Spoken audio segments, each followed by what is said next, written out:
It's funny how life works out sometimes, isn't it? You meet someone, and without realizing it, they become everything. They make the mundane extraordinary, fill the gaps of silence with laughter, and suddenly your life seems to have that spark that was missing. That's what I thought, at least.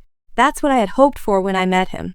I had been single for 5 years, 5 long years of working on myself, learning to stand tall on my own. I dated casually here and there, nothing serious, because I wasn't ready to give myself to someone entirely again. It's scary, isn't it? Allowing someone to see you for who you are, to strip down all the layers you've built as protection and let them into your most vulnerable spaces. But with him, it felt different. I didn't need to hide. I didn't need to keep up those walls because it felt like he already saw me, really saw me. We met last August. I still remember that first date like it was yesterday. It was a crisp evening, the kind where the sunset turns the sky into a masterpiece of orange and pink hues. We met at this little coffee shop down the street from my apartment, a place I had gone to a million times before but suddenly felt different because he was there. We laughed a lot. The conversation flowed effortlessly, and for the first time in years, I found myself genuinely excited about someone. I could feel my heart beating a little faster every time he smiled, and I thought, this is it. This is how it's supposed to feel. He was 25, a year younger than me, but it didn't matter. There was something about him, a sense of maturity that drew me in. We didn't rush things. We spent time getting to know each other, texting back and forth late into the night, going on more dates, sharing stories about our pasts, our hopes, and dreams. I started to see a future with him. It was terrifying and exhilarating all at once. By November, things started to shift. We began arguing, small things at first, where to go for dinner, what movie to watch, silly things that shouldn't have mattered but somehow did. The arguments became more frequent, and I could feel the tension growing between us. I wasn't sure what was happening, but I was scared. Was it too much too soon? Were we moving too fast? I didn't know. All I knew was that something was off, and I couldn't put my finger on it. December came, and we decided to take a break. It wasn't something I wanted, but it felt like the only option. We both had things we needed to sort out personally before we could fully invest in each other. I spent that month alone, reflecting on everything. I missed him terribly, but I also knew I needed to be okay with myself first before I could be okay with someone else. It was hard, though. The loneliness crept in, and I found myself questioning if I'd ever feel whole again. By January, we started talking again. Slowly, carefully, like two people trying to rebuild something fragile. We agreed that we had to work on ourselves individually before we could come together as a couple, and for a while it seemed like things were going well. We were communicating better, spending quality time together, and I felt like we were finally on the same page. Fast forward to July, and I found myself traveling out of state to meet his family. I was excited but nervous. Meeting someone's family is a big step, and it felt like we were moving forward in a significant way.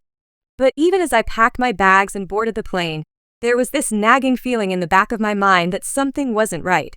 We spent the weekend with his family, and on the surface, everything seemed fine. They were kind, welcoming, and it felt good to be included in his life in that way. But that feeling, that gut instinct that something was off, wouldn't go away. One night, while he was in the shower, I did something I swore I'd never do. I went through his phone. I wish I could say I regret it, but the truth is, part of me already knew what I was going to find. My hands were shaking as I scrolled through his messages, my heart pounding in my chest, and then there it was. The proof. Videos, photos, messages. All of it, right there in front of me. My stomach dropped and I felt like I couldn't breathe. I sat there on the edge of the bed, staring at the screen, my mind racing. How could he do this? Why would he do this? We were supposed to be in this together, supposed to be working on us. I had let him into my life, into my heart.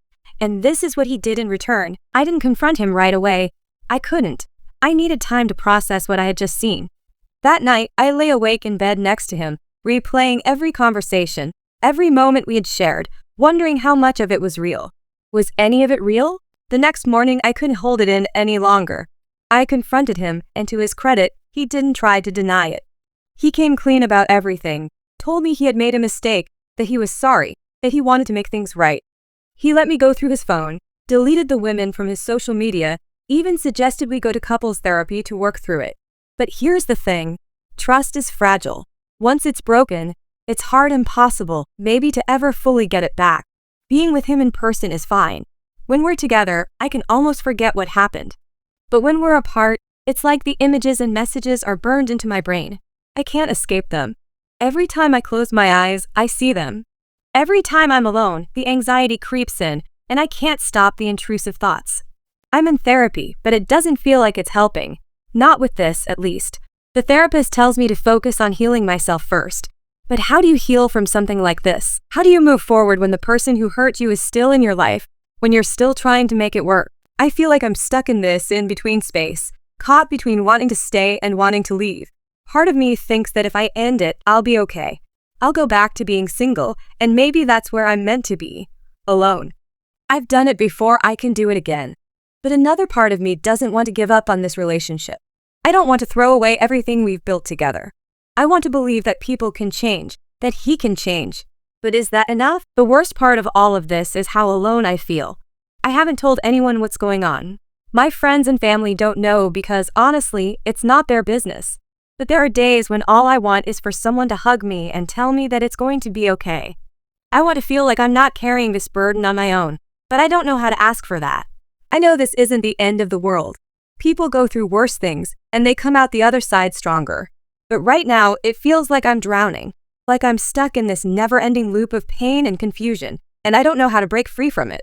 I keep hoping that one day I'll wake up and it'll all make sense. That I'll know exactly what to do, whether to stay or go.